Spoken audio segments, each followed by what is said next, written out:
Humans are the only species with the ability to throw with power and accuracy. That's why for them, everything's a weapon if they can find a way to throw it. It took me longer than it should have to understand what I was seeing. The human, the weirdly shaped ape, was tossing a pencil. A writing instrument. He tossed it, caught it and tossed it again. He did it mindlessly. He was thinking of something else, contemplating some paper in front of him. He stopped only once to write for a minute, then was back at that tossing. He doesn't know. How can he? As ship's doctor, I am acutely aware of all the beings on this ship and their capabilities. Or so I thought. This human continues to baffle me. For he is the only being on this ship that can throw an oblong cylinder into the air and catch it. He dropped it once, but he didn't seem bothered. Cursed once, picked it up and resumed. I watched him for over an hour. Contemplating, trying to imagine all the possibilities for his tossing of that dang pencil.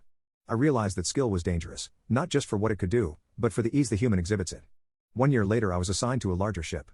There were 10 humans on board this ship. Me and the other doctor were assigned 5 each. One of mine was something called a teenager.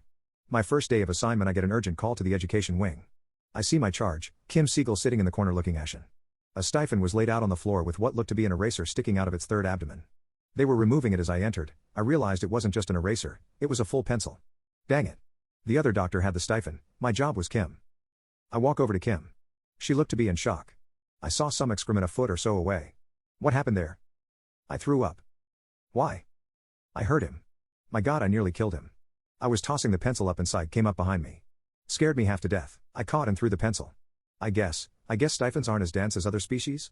That is correct, minimal force will penetrate a stipend. And it looks like Psyche will be okay. Why do you think you nearly killed him? That's what the other doctor said. 1 more inch in or up and I would have hit thinking matter, killing him. I didn't mean to. I. It's okay, I think it's best if you go to your room for now. Get some water and lay down. I will call your mom to come help you. Am I in trouble? Is my mom going to lose her job? I doubt it. I haven't watched security tapes yet, but it sounds like a reaction accident which is covered under Article 54 subsection 21. I think you are responsible for 25% of his medical bill, but that should be all. Oh, thank God, and thank you. I realized I hadn't given her my name. Im Gavin. Thank you, Gavin. 2 hours later I was still trying to decipher the security camera. I had slowed it down to quarter speed. Kim was doing the same flipping thing. Tossing the pencil up, catching it, then tossing it up again. I'd already sent in my report, classic reaction accident. But I was captivated by this little ugly ape that hadn't even fully grown into her reproductive stage yet. She had the same if not more skill than my previous charge. She caught the pencil and launched it at speed at Psyche after Psyche had snuck up behind her and made the sound of some kind of animal roar. Psyche really was lucky. Kids will be kids, but just the same, we should all be cautious around humans.